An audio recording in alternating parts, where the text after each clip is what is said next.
will not conduct a hasty rush to the exit. We'll do it responsibly, deliberately, and safely. Our embassy, of course, is remaining there and a presence there as well. We're not withdrawing. We're staying. The embassy's staying. I met with the Afghan government here in the White House, in the Oval. I think they have the capacity to be able to sustain the government. Is a Taliban takeover of Afghanistan now inevitable? No.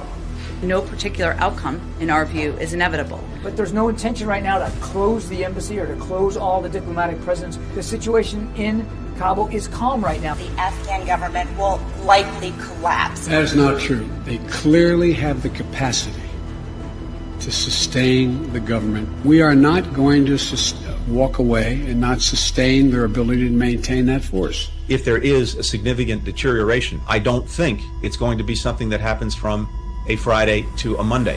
Do you see any parallels between this withdrawal and what happened in Vietnam, with some people feeling... None whatsoever.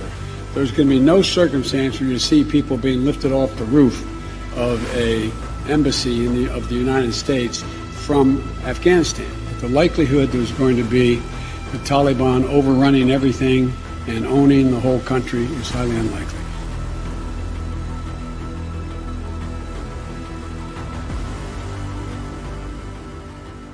July was the busiest month for illegal border crossings in 21 years. Is a Taliban takeover of Afghanistan now inevitable? No, it is not. The Taliban have taken control of the Afghan government despite 20 years of U.S. military and financial support.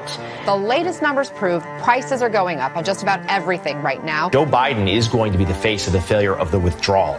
Murders are up 58% compared to 2019, and shootings up more than 65.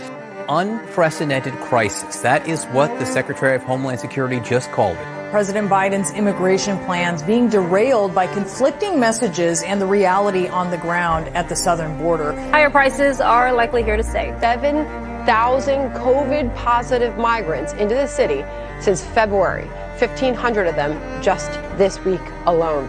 The president was hardly visible as he departed for his weekend retreat at Camp David.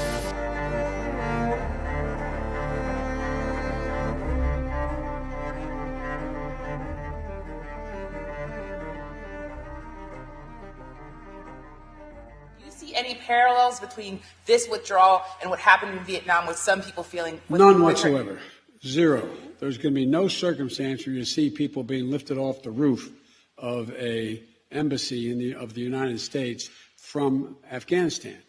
As the Taliban complete their takeover, the chaotic departure of embassy staff is drawing comparisons to the fall of Saigon during the Vietnam War. Just look at this side by side. On the left, Americans being airlifted from the U.S. Embassy in Saigon in 1975, and on the right, the same scene today in Taliban takeover of Afghanistan now inevitable? No, it is not.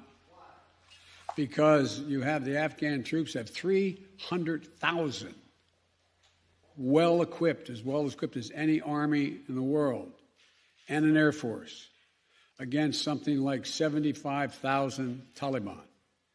It is not inevitable. Well, the Taliban's return to power in Afghanistan now appears inevitable.